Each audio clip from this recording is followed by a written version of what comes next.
It's 2026, and I'm still playing Stonehearth. I didn't continue playing Stonehearth all these years. I picked it up again late 2025. There's something about this game that I absolutely love. I guess it is the colony management, it is the creativity, and maybe it's the low poly. And I realize there's a bunch of games out there that is like it, but Stonehearth is unique, and I love it. Now, in these last few months, I've been starting and restarting Stoner of games, and every time I start a game, keep in mind I'm playing on the hard difficulty. I imagine to myself that I can do better in the start of the game if I save my villager from farming and micromanage everything that has to do with food collection. So I would gather a whole bunch of berries to one place. I would gather a whole bunch of silkweed and gather those flowers, put them close by, and I would farm them manually, saving me one worker to do whatever I should do. And my theory is if I have that one spare worker, I can get more work done. So I believe that not having a farm on the start of the game could lead to a better start of the game. And after a while, I thought maybe I should test this. So here's how I wanted to test it. I'm going to use the same seed. I'm going to use the same starting location. I'm going to use the same banner. And this is important because the banner also provides faster growing of farm plants and just normal plants and trees. Unfortunately, I can't track the different events because they're random and I can't necessarily remember what my villages were like. I couldn't lock them. So to test this, I'm going to have two playthroughs, as you can see, different villages, unfortunately, different random events, unfortunately, but same seed, same starting location, same banner.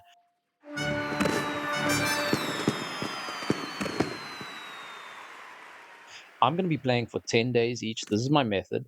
The first game is going to be no farming, and the second game is going to be farming. And with every single daily update, I'm just going to record the data on a simple spreadsheet that I made, recording what food I'm getting in, recording what is my net worth and how many villages I have. So my villager count. I'm going to be playing the game, building the same buildings, just this small, as you can tell, a really simple hut.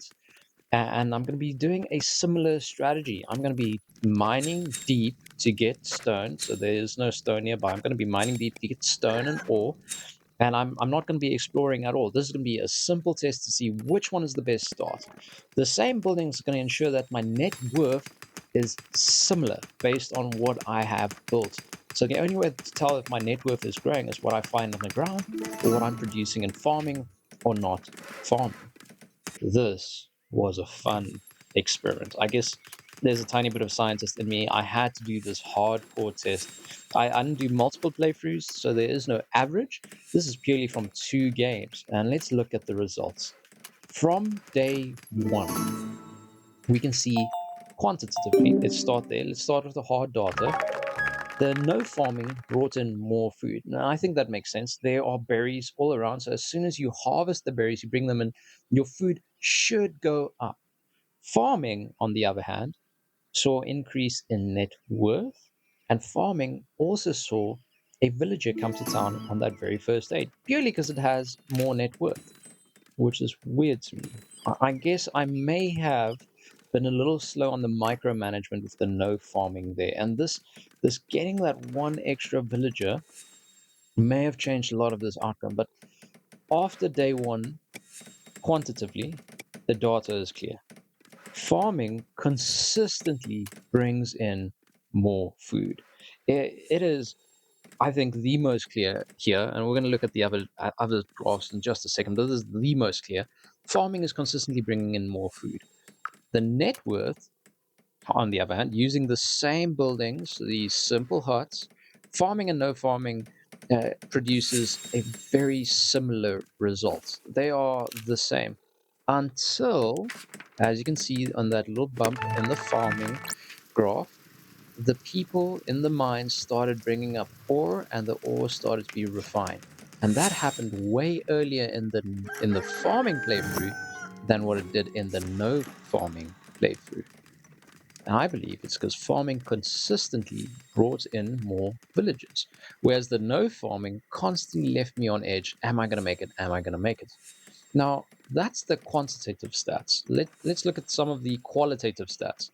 The jobs were different. When we had farming, we had a farmer from the get go. That means it's a dedicated villager who will be getting food and, if available, haul things around.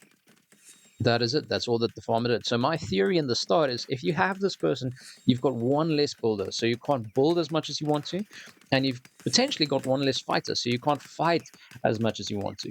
Now that's, I guess, the fact. We've got a farmer now that gets food, and on the non-farming side, I noticed that I got a weaver and a herbalist way earlier because I'm pulling in silkweed and because I'm pulling in flowers. So I got myself a weaver and herbalist earlier, and I think when I did that, I lost two builders. Now, here's the verdict. Quantitatively, farming wins in both the net worth and food production. Obviously, it also wins in bringing in villages. So, just looking at that data, my theory of it's going to be better for me not to farm is proven wrong. In the early game, the first 10 days, I recommend farm because it also, as we'll see in just a second, sets you up to take the bigger jump into making food. Qualitatively, this is kind of the part that my heart is at. Farming dedicates a worker to food production, and it allows me, and I guess anyone else playing this game, to focus and maybe even micromanage anything else. And that's the whole point of this game. If you're into this game for the creative aspect, you want to farm. You don't want to go back every now and again and check, oh my gosh, I need to harvest more berries. No, you just want to play the game. So for me, this was about mining, and I got to spend more time perfecting my little mine shaft, perfecting where I want to mine, and now it gives me the better chance of figuring out how do I want to build my city. And I'm really excited about the city. I've got a few ideas already. Farming also sets me up for a comfortable position for the rest of this game going forward. I've got a steady, sustainable influx of food. I even have two farmers in the farming playthrough. That's two dedicated villagers that will be bringing in food. And I'm going to be sticking with two farmers for a while and maybe have one chef. When we look at that, my theory, and this could be for a next video, my theory is as soon as we start the cooking, the food influx will jump big time. Here's the other thing. I had a lot more fun with the farming playthrough. Now, which is weird to me because I thought if I had to micro more, if I had to micromanage the no farming more, I'd be more active. I'd be playing the game more slowly. I'd slow down more and okay, collect berries, collect flowers, collect silkweed. The truth is, that just made me stress more. I'm not playing a game to stress more. I'm not playing a game to micromanage. Farming, I'm playing this game to build stuff. If I'm going to micromanage anything, it's about designing stuff. So I had a lot more fun not worrying about food. My verdict: farm quickly. In the early game, farming is a great way to set you up for the rest of the game, and it's a great way to start the game. I think the start of the game, especially on the hard difficulty, what we do need to watch for is having troops early enough. Oh, and this is important. As you can see here at the last bit of the farming playthrough, I got my cleric. The only reason I got my cleric is because we killed wolves earlier in the game. So I got leather early and I got a cleric. As soon as you have a cleric in the early game, you're near invincible. That's just how I feel. But yeah, if you look at the state of the second playthrough, look at the state of the farming playthrough. This is a good start. I feel comfortable. I feel powerful. I don't feel as insecure as I do with the non-farming.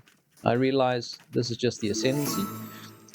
This might be different for the other factions, but my verdict: when we play ascendancy, when we play hard, you better start with farming. Thanks for watching, guys. Like, follow, and notice how this newer Cadia grows from this cute little village of random huts to a thriving city. It was fun doing this experiment. Looking forward to a lot more.